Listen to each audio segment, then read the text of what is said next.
തിരുവനന്തപുരം അട്ടക്കുളങ്ങര ജയിലിന് മുന്നിൽ എതിരാളിയായിരുന്ന LTT കബീറിനെ ബോംബെറിഞ്ഞ് കൊലപ്പെടുത്തിയ കേസിലെ പ്രതി കരാട്ടെ ഫറൂഖ് നിരവധി കേസുകളിൽ പ്രതിയാണ്. പലപ്പോഴും ജയിൽ ശിക്ഷ അനുഭവിച്ചിട്ടുണ്ട്. ഈ കരാട്ടെ ഫറൂഖ് ഒരു കേസ് തെളിയിച്ചിട്ടുണ്ട്. അത് 1999 ഈ സംഭവം നടക്കുന്നത്. സീരിയൽ സംവിധായകനായ വയലാർ മാധവൻകുട്ടി അദ്ദേഹത്തിൻ്റെ കുടുംബാംഗങ്ങളുമായി തിരുവനന്തപുരം എയർപോർട്ടിലേക്ക് നടത്തിയ ഒരു യാത്രയാണ്. പുലർച്ചെ 4 മണിക്കാണ് യാത്ര. തിരുവനന്തപുരം നഗരം ഇന്ന് കാണുന്ന വികസനത്തിൻ്റെ 1/4 പോലും ആയിട്ടില്ല. അന്ന് വലിയ മന്ദിരങ്ങളോ വലിയ റോഡുകളോ അങ്ങനെയുള്ള സ്ട്രീറ്റ് ലൈറ്റുകളോ അങ്ങനെയുള്ള സംവിധാനങ്ങളൊന്നും വ്യാപകമായി വന്നിട്ടുള്ള ഒരു സമയമല്ല. ഈ കുടുംബം യാത്ര ചെയ്യുന്നത് എയർപോർട്ടിലേക്കാണ്. വയലാർ മാധവൻകുട്ടിയുടെ സഹോദരി ഭർത്താവും അവരുടെ കുഞ്ഞുമാണ് വയലാർ മാധവൻകുട്ടിയെ കൂടാതെ ആ വാഹനത്തിലുള്ളത്. പുലർച്ചെ 4 മണിയാണ്. നഗരത്തിൽ നിന്ന് ഡൊമസ്റ്റിക് എയർപോർട്ടിലേക്കുള്ള വഴിയായി അവർ തിരഞ്ഞെടുത്തത് വള്ളക്കടവിനടുത്തുള്ള ബംഗ്ലാദേശ് കോളനി, അതിന് മുന്നിലൂടെ പോകുന്ന റോഡാണ്.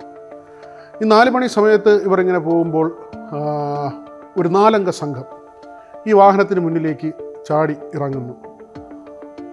ഈ പറഞ്ഞതുപോലെ തന്നെയാണ് ചില ക്രിമിനൽ ആക്ടിവിറ്റിയൊക്കെ നടക്കുന്ന പ്രദേശം ആണ് ബംഗ്ലാദേശ് കോളനി അന്ന്.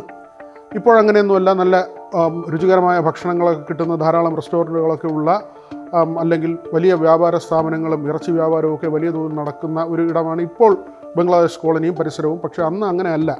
കുറച്ച് നൊട്ടോറിയസ് ആയിട്ടുള്ള ആളുകളൊക്കെ ഉള്ള സമയമാണ്. ഈ 4 ചെറുപ്പക്കാരാണ് വാഹനത്തിന് മുന്നിലേക്ക് ചാടിയിറങ്ങുന്നത്. സീരിയൽ സംവിധായകനായ വയലാർ മാധവൻകുട്ടി ഈ വാഹനം നിർത്തി. അദ്ദേഹം ഇവരോട് എന്താണ് കാര്യമെന്ന് ചോദിച്ചു. അപ്പോൾ അവർ പറഞ്ഞു, പണം വേണം. ഈ 4 പേരുടെ കയ്യിലും വടിവാളുണ്ട്, പണം വേണം എന്ന് പറഞ്ഞു. അപ്പോൾ വയലാർ മാധവൻകുട്ടിയുടെ സഹോദരി ജയലക്ഷ്മി കാറിൻ്റെ പിൻ സീറ്റിലിരിക്കുന്നു. അദ്ദേഹത്തിൻ്റെ അളിജൻ ഫ്രണ്ടിലിരിക്കുന്നു. സഹോദരി ഭർത്താവ് മുന്നിലെ സീറ്റിലിരിക്കുന്നു.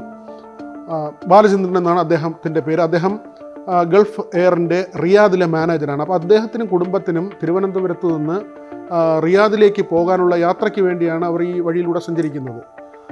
അപ്പോൾ അവർ പറയുന്നു, ഞങ്ങളുടെ കയ്യിൽ അങ്ങനെ കാശില്ല, യാത്ര പോവുകയാണ്, വിമാനത്താവളത്തിലെത്താൻ വേണ്ടിയുള്ള യാത്രയാണ്, പണമില്ല എന്ന് പറയുന്നു. 200 രൂപ മറ്റോ ആണ് അന്ന് അവരുടെ കയ്യിലുള്ളത്.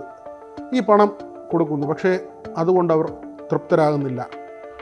അവർ പറയുന്നു, മാഡത്തിൻ്റെ കയ്യിൽ വളയുണ്ട്, മാലയുണ്ട്, അപ്പോൾ അത് ഊരിത്തരണം. പെട്ടെന്ന് വയലാർ മാധവൻകുട്ടിയുടെ സഹോദരി ഭർത്താവ് അദ്ദേഹം കാറിൽ നിന്ന് പുറത്തിറങ്ങി. ഇവരെ നേരിടാം എന്നുള്ള ഒരു നിലയിൽ തന്നെയാണ്. പക്ഷേ വയലാർ മാധവൻകുട്ടിക്ക് ഇതിൻ്റെ ഒരു പന്തികേട് മനസ്സിലായി. കാരണം ഇതിൽ 3 ചെറുപ്പക്കാർ പരിങ്ങി നിൽക്കുന്നുണ്ട്. പക്ഷേ ഒരാൾ വളരെ ബോൾഡാണ്. അയാളെ കണ്ടാലറിയാം വളരെ പ്രൊഫഷണലായിട്ട് ഇത്തരം കുറ്റകൃത്യങ്ങളൊക്കെ ചെയ്യുന്ന ഒരാളാണ്. പക്ഷേ ചെറുപ്പക്കാരനാണ്. പക്ഷേ അയാളുടെ ഒരു ആറ്റിറ്റ്യൂഡ് കാണുമ്പോൾ കൃത്യമായി അറിയാം അപകടമാണ്. തർക്കിക്കുന്നില്ല. ഈ വളകളും മാലയും ഊരിക്കൊടുക്കുന്നു. എല്ലാം കൂടി ഏതാണ്ട് 8 പവനോളം വരും. പക്ഷേ ഇത് ഊരിക്കൊടുക്കുന്ന സമയത്ത് ജയലക്ഷ്മി ഇതിൽ നിന്ന് താലി ഊരി മാറ്റി. കാരണം അതൊരു വൈകാരികമായ കാര്യമായതുകൊണ്ട് തന്നെ താലി അവർ നിർബന്ധപൂർവ്വം മാറ്റി കൊടുത്തില്ല. ഇതുമായി ഈ ചെറുപ്പക്കാർ ഇരുളിലേക്ക് മറിഞ്ഞു. പുലർച്ചെ 4 മണിയാണ്. ബംഗ്ലാദേശ് കോളനി ആയതുകൊണ്ട് തന്നെ അവിടെയുള്ള സംഘത്തിൽപ്പെട്ട ചെറുപ്പക്കാരാണ്, പൊതുവിൽ അങ്ങനെ ധരിക്കുന്നു. ഇവർ വിമാനത്താവളത്തിലേക്ക് പോവുകയും ആ കുടുംബാംഗങ്ങൾ റിയാദിലേക്ക് യാത്ര ചെയ്ത് പോവുകയും ചെയ്തു. വയലാർ മാധവൻകുട്ടി പിറ്റേ ദിവസം കൻ്റോൺമെൻറ്റ് പോലീസ് സ്റ്റേഷനിൽ പരാതി നൽകി. അപ്പോൾ ഇത് വലിയതുറ ആയതുകൊണ്ട് വലിയതുറ സ്റ്റേഷൻ്റെ പരിധിയിലാണ് വരുന്നത്. അപ്പോൾ കൻ്റോൺമെൻറ്റ് പോലീസും വലിയതുറ പോലീസുമായിട്ട് ഇതിൻ്റെ അന്വേഷണം നടത്തി. തൊട്ടടുത്ത ദിവസം തന്നെ, ഈ പരാതി കൊടുത്ത ദിവസം തന്നെ മുഖ്യമന്ത്രിയുടെ ഓഫീസിൽ, അന്ന് EK നായനാരാണ് മുഖ്യമന്ത്രി, അദ്ദേഹത്തിൻ്റെ ഓഫീസിലും പരാതി കൊടുക്കുന്നു. വളരെ പെട്ടെന്നുള്ള അന്വേഷണം നടക്കുന്നു. ബംഗ്ലാദേശ് കോളനിയും ആ പരിസരത്തുമുള്ള ഈ ക്രിമിനൽ പരിപാടികളിലൊക്കെ ഏർപ്പെടുന്ന ആളുകളെ പോലീസ് പിടികൂടുന്നു. ഇവരെ നിരത്തി നിർത്തിയുള്ള ഒരു തിരിച്ചറിയൽ പരേഡാണ്. അത് വലിയതുറ സ്റ്റേഷനിലാണ് ആ പരേഡ് നടക്കുന്നത്. വയലാർ മാധവൻകുട്ടി അവിടെ ചെല്ലുമ്പോൾ അദ്ദേഹത്തിന് മുഖപരിചയമുള്ള ആളുകളാണ്, അല്ലെങ്കിൽ അദ്ദേഹത്തെ അറിയാവുന്ന ആളുകളാണ് ഈ നിൽക്കുന്നത് മുഴുവൻ. കാരണം അദ്ദേഹം അതിനു മുൻപ് ബംഗ്ലാദേശ് കോളനിയിൽ ഒരു സീരിയലിൻ്റെ ഷൂട്ടിംഗ് നടത്തിയിട്ടുണ്ട്. അന്ന് ഈ പ്രദേശവാസികൾ എന്നുള്ള നിലയ്ക്ക് ഇവരൊക്കെ സഹായിക്കാൻ വരികയും ഈ സീരിയലൊക്കെ കൗതുകത്തോടു കൂടി നോക്കി നിൽക്കുന്ന ഒരു സമയമാണ്. 90കളുടെ മധ്യത്തിലാണ്. അന്ന് ഇത്രയും സജീവമായിട്ടില്ല. അപ്പോൾ അവരൊക്കെ വളരെ കൗതുകത്തോടു കൂടി കാണുകയും ആ സംവിധായകനെ വളരെ സ്നേഹത്തോടു കൂടി പെരുമാറുകയൊക്കെ ചെയ്തിരുന്നു ആ സമയത്ത്. അപ്പോൾ അവർക്ക് ഇദ്ദേഹത്തെ കണ്ടപ്പോഴും ഒരു സമാധാനമായി. ഇവരാരുമല്ല ഇതെടുത്തിട്ടുള്ളത്. അപ്പോൾ ഈ ബംഗ്ലാദേശ് കോളനിക്ക് അങ്ങനെ ഒരു ക്രിമിനൽ പശ്ചാത്തലം ഉണ്ട്, അല്ലെങ്കിൽ അവിടെ കുറച്ച് പേർ കുഴപ്പക്കാരാണ്, അത് മറയാക്കി മറ്റൊരു സംഘമാണ് ഈ മോഷണം നടത്തിയിട്ടുള്ളത്, കവർച്ച നടത്തിയിട്ടുള്ളത്, അല്ലെങ്കിൽ ഇവരെ നിന്ന് ഈ സ്വർണം പിടിച്ചു പറിച്ചിട്ടുള്ളത്. അതാരാണ് എന്നത് കണ്ടെത്തണം. അവിടെ കലാപ്രേമി ബഷീർ എന്നൊരു മാധ്യമപ്രവർത്തകനുണ്ട്. തിരുവനന്തപുരത്ത് വളരെ സീനിയറായിട്ടുള്ള മാധ്യമപ്രവർത്തകനാണ്. വയലാർ മാധവൻകുട്ടിക്ക് അദ്ദേഹത്തെ അറിയാം. വയലാർ മാധവൻകുട്ടി കലാപ്രേമി ബഷീറിനെ ബന്ധപ്പെടുന്നു. അദ്ദേഹത്തിൻ്റെ തീരദേശത്തുമായിട്ട് വളരെ അടുത്ത ബന്ധമാണ്. അപ്പോൾ അദ്ദേഹം ഈ വിഷയം ഏറ്റെടുക്കുന്നു.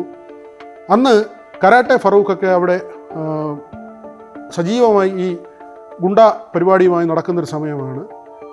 ഈ അവരോട് ചോദിക്കും, നിങ്ങളുടെ സംഘത്തിൽപ്പെട്ട ആരെങ്കിലും ആണോ ഈ സ്വർണം കവർന്നത് എന്ന കാര്യം അവരോട് ആരായുമ്പോൾ അവർ പറയുന്നു, ഞങ്ങളുടെ കൂട്ടത്തിലുള്ള ആരുമല്ല ഇതെടുത്തിട്ടുള്ളത്. അപ്പോൾ ഇവരറിയാതെ പുതിയൊരു സംഘം അവിടെ ഉദയം ചെയ്തിരിക്കുന്നു. പക്ഷേ ഈ പിടിക്കപ്പെട്ടവരിലില്ല ആ നാട്ടിലെ ചെറുപ്പക്കാരാണോ എന്ന സംശയമുണ്ടാകുന്നു. അങ്ങനെയുമല്ല, പിന്നീട് അന്വേഷിക്കുമ്പോഴാണ് അതിനടുത്ത് തന്നെയുള്ള മറ്റൊരു പ്രദേശത്തെ 4 ചെറുപ്പക്കാരാണ് ഈ പിടിച്ചുപറി നടത്തിയിട്ടുള്ളത്. ഇവരെ മുട്ടത്തറയ്ക്ക് അടുത്ത് വെച്ച് കരാട്ടെ ഫറൂഖും സംഘവും പിടികൂടുന്നു. ഇതിൽ ഒരാൾ കടലിൽ ചാടി രക്ഷപ്പെട്ടു. ഈ 4 അംഗ സംഘത്തിലെ ഒരാൾ കടലിൽ ചാടുന്നു. ബാക്കി 3 പേരെയും ഇവർ ആ സമയത്ത് അതിക്രൂരമായി മർദ്ദിക്കുകയാണ്. അന്ന് തെങ്ങിൽ കെട്ടിയിട്ടിട്ടാണ് ഈ 3 പേരെയും കരാട്ടെ ഫറൂഖിൻ്റെ നേതൃത്വത്തിലുള്ള സംഘം മർദ്ദിക്കുന്നത്. അടിച്ച് അവരെ ഇഞ്ചപ്പരുവമാക്കി എന്നാണ് പിന്നീട് മനസ്സിലായത്. ഇവരെ പോലീസ് സ്റ്റേഷനിൽ എത്തിക്കുന്നു. വയലാർ മാധവൻകുട്ടിയെ വിളിക്കുന്നു. ഇവരുടെ കയ്യിൽ നിന്ന് പിടികൂടിയ ആഭരണം, അതൊരു ധനകാര്യ സ്ഥാപനത്തിൽ ഇവരെ പണയം വെച്ചു. അവിടെ നിന്ന് പോലീസ് കണ്ടെടുക്കുകയും ചെയ്തു. അങ്ങനെ കോടതിയിൽ കേസ് വരുന്നു. കോടതിയിൽ കേസ് വരുമ്പോഴാണ് ഇതിൻ്റെ മറ്റൊരു വശം, ഒരു ട്വിസ്റ്റ്.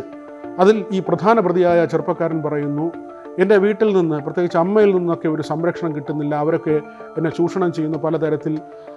മാത്രമല്ല, നേരത്തെ ചില കേസുകൾ ഉൾപ്പെട്ടിട്ട് ആ കേസിൻ്റെ വക്കീൽ ഫീസിന് വേണ്ടി വക്കീൽ ഉപദേശിച്ചു കൊടുത്തതാണ് മോഷണം നടത്താൻ.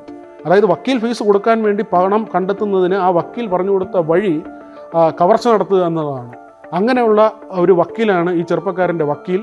പിന്നെ അമ്മയ്ക്ക് അങ്ങനെ ഒരു പ്രത്യേകിച്ചൊരു മമതയോ താല്പര്യമോ ഒന്നും മകനോടില്ല. അങ്ങനെ പൂർണ്ണമായും ഒറ്റപ്പെട്ട് ബോംബെയിൽ പോവുകയും അവിടെ നിന്ന് വീണ്ടും കേരളത്തിൽ വരികയും ഈ ക്രിമിനൽ പരിപാടികളിലൊക്കെ ഉൾപ്പെടുകയും ചെയ്തു.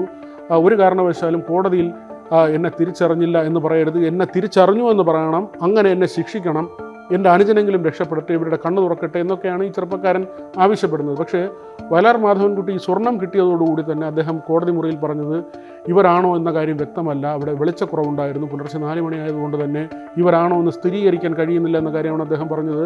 പിന്നീട് അദ്ദേഹം പറയുന്നത് ഈ ചെറുപ്പക്കാരെല്ലാം വളരെ നന്ദിയോടുകൂടി തൻ്റെ വാഹനത്തിന് പിന്നാലെ ഏറെ ദൂരം ഓടി എന്ന കാര്യമാണ്. ഏതായിരുന്നാലും പറഞ്ഞു വന്നത് ബംഗ്ലാദേശ് കോളനിയെക്കുറിച്ചാണ്. ബംഗ്ലാദേശ് കോളനിയെക്കുറിച്ച് പണ്ട് പല തരത്തിലുള്ള കഥകളുണ്ടായിരുന്നെങ്കിലും ബംഗ്ലാദേശ് കോളനിയെ മറയാക്കി നടന്ന ഒരു പിടിച്ചുപറിയായിരുന്നു ഇത്. അതിൽ ഈ പ്രതികളെ പിടികൂടിയത് മറ്റൊരു കുപ്രസിദ്ധ ഗുണ്ടയായിരുന്നു എന്നതുകൂടി സവിശേഷമായ കാര്യമാണ്.